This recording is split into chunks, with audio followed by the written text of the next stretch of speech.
បាទសូមជម្រាបសួរដល់លោកយាយលោកតាអ៊ំពូមីងបងប្អូនទាំងអស់ដែលស្រឡាញ់នៃការប្រើប្រាស់ក្រូចឆ្មាខ្មែរធម្មជាតិបាទថ្ងៃនេះខ្ញុំមក live ថតផ្ទាល់ជាមួយនឹងក្រូចឆ្មាបាទឲ្យមើលក្រូចឆ្មាឆ្នាំនេះថោកណាស់បាទឥឡូវអត់មានទីផ្សារទេប្រហែលជាត្រូវកាប់ចោលហើយដាំតរេនបាទព្រោះវាអត់មានទីផ្សារសោះបាទចឹងបងប្អូនជួយ share វីដេអូនេះមួយដើម្បីឲ្យដល់បងប្អូនដែលគាត់ត្រូវការក្រូចឆ្មាប្រើប្រាស់បាទហើយឥឡូវខ្ញុំនាំបងប្អូនទៅមើលក្រូចឆ្មាផ្សេងទៀតបាទនេះទស្សនវិជ្ជាក្រូចឆ្មាបាទផ្លែល្អតែទីផ្សារអត់មានទីផ្សារទេបាទក្រូចឆ្មាឆ្នាំនេះ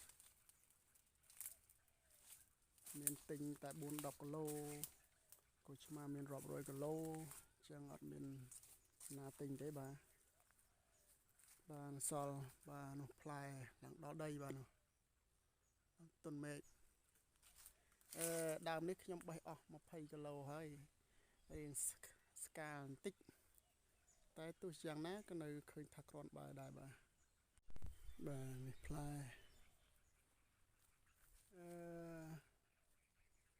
ឆ្នាំនេះផ្លែឡើងញែកដើមបាទនៅកន្លះកណ្ដាលរៀងស្រឡះបាទ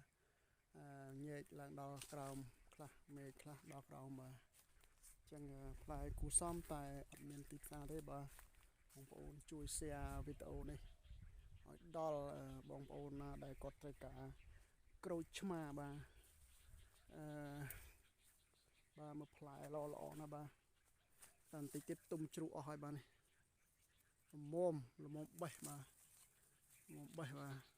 ល្អធំលងប្រល់អស់ហើយបាទ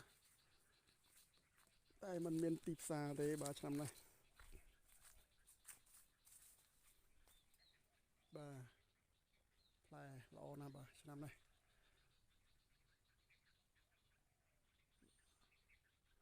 ល្អជាងរាល់ឆ្នាំបាទផ្លែល្អបែរទៅជាអត់មានទីផ្សារបាទសិតតែក្រូចឆ្មាបាទ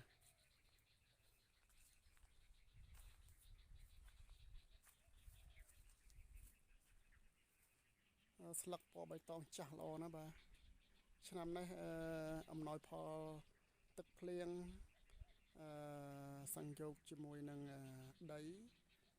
ឃើញថាសម្បូរជាតិអសូតច្រើនបាទភ្លៀងដើមឆ្នាំបាទដំណាំនៅក្នុងចង្ការយើងត្រូវកាត់ឲ្យវាស្អាតស្រឡះអញ្ចឹងបាទយើងស្រួលដើរបេះក្រូចប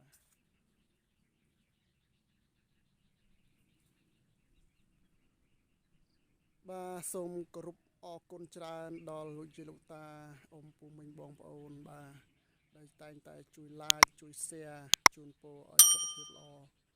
អរគុណជំរាបលា